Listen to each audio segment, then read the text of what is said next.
Greetings, everyone, and welcome to episode 3 of Jesus' Problematic Parables.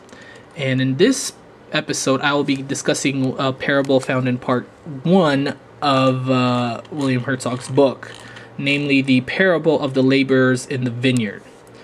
Now, suppose an interpreter were to divest the parable of its theological content and invest it solely with socio-political content. The parable is then read as encoding the agrarian world of rural Galilee in Judea. It's to be taken as a scene of the world at Jesus' time. The characters in the parable are not abstract theological types, but identifiable social classes and groups in advanced agrarian societies. And to understand the parable, we have to understand who appears in the social script. The parable starts out with the action of a landowner who goes to hire laborers, and he initiates both the hiring and the payment, and he has the last word in the parable. Most interpreters who seek to spiritualize the parables assume that he represents God, but they offer little evidence of this. In fact, he goes out to hire laborers instead of having his steward do this, even though he has a steward.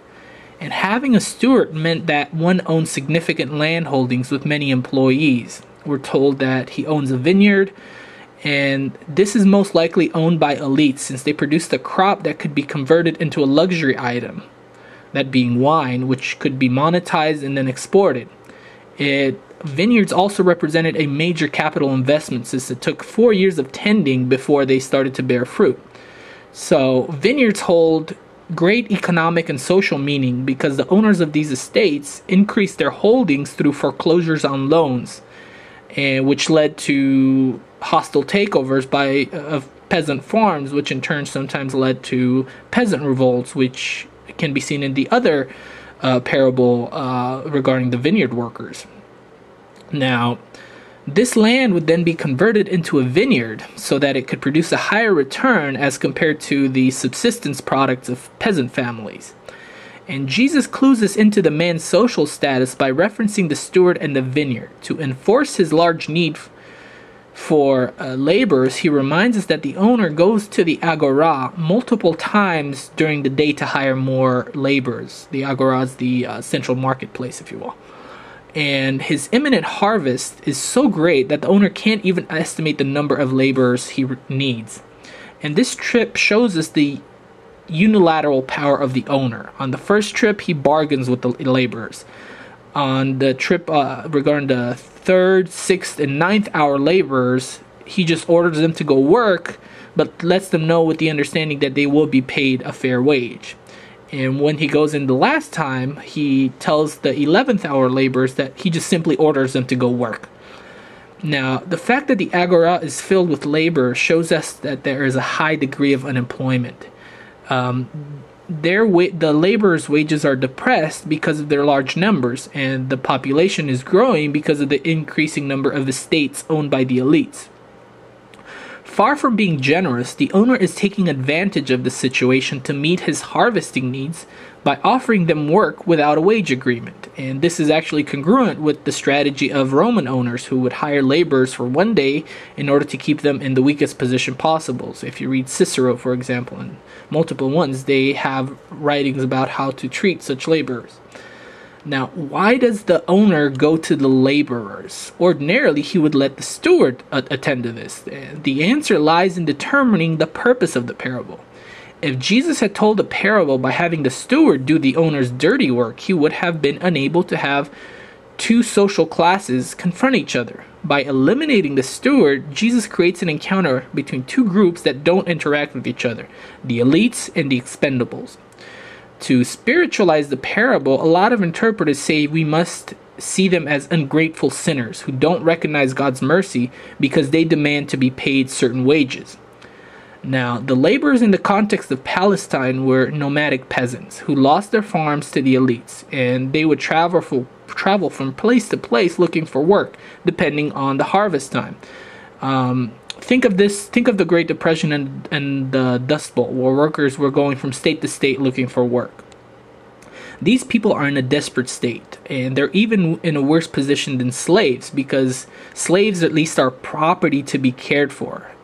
These people offer nothing to the elites except their animal power.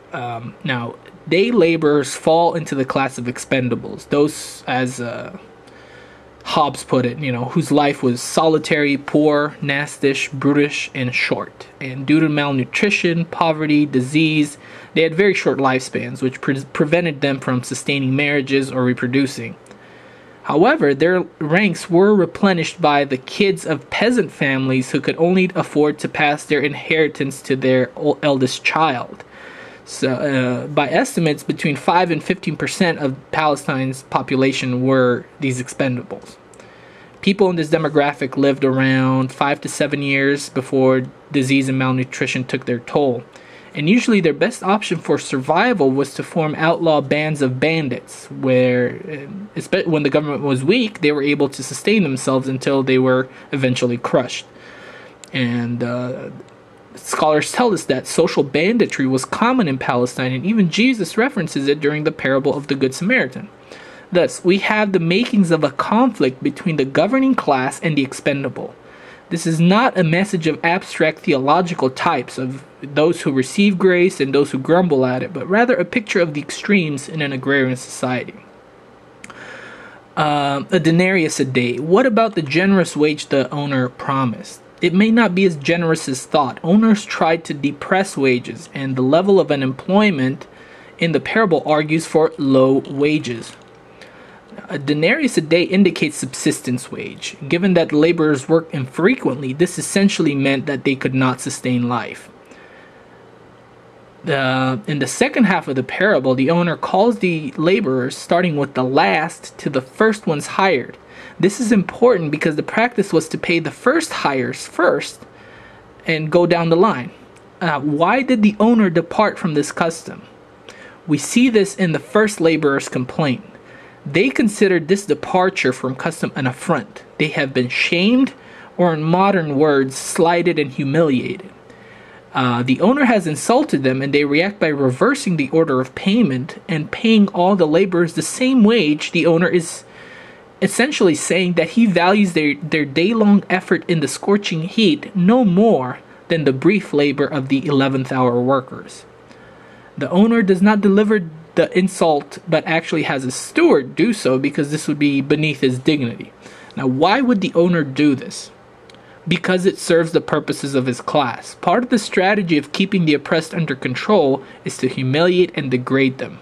The laborers protest because they have nothing to lose, given that this custom is their only means of maintaining status in society. The owner here is shrewd. He actually denies the charge once the protests are made. He picks out the leader and he calls him friend. In the Greek, the term is not a friendly term. It implies condescension and only feigns courtesy. He uses heter instead of phile. Now, the owner maintains his honor and he tells the leader to take what is his and to basically leave. This is not a mere dismissal. It's a blacklisting. This is not a go in peace exhortation, but it's rather a fatal judgment upon the person. In addition, the owner's reference to, "Are these not my lands? Can I do with them as I please?" This is an additional humiliation to those peasants who have lost their farms to elites like himself. This assertion serves as an allusion by Jesus to the Torah code, debt and purity code. Under this code, the land belonged to Yahweh, and everyone, whether elite or expendable, was a tenant to Yahweh. And the people were indebted to follow his laws no matter the social standing. For this reason, the land was redistributed every Jubilee year and the debt canceled each sabbatical year. However, this was not the practice in Jesus' day. Lastly, the owner cloaks his exploitation in generosity by referring to giving what he promised to give, a denarius a day. Now, what does this parable codify? Jesus tells us that this parable illustrates the interaction between social extremes. The owner depends on the expendables for the harvest, but he's able to oppress them because they lack cohesion and are scared to take a stand with their leader, thereby perpetuating the cycle of oppression. Frere notes that the oppressed tend to attribute to each incidence of oppression the weight of the entire system, thus making them helpless. If we see the owner as exploiter, his actions are open to scrutiny. And this lets us see the complaints from the laborers in a different light. Jesus' purpose was to show the incongruity between the current system of oppression and the coming kingdom of God, which would restore the moral codes found in the Torah.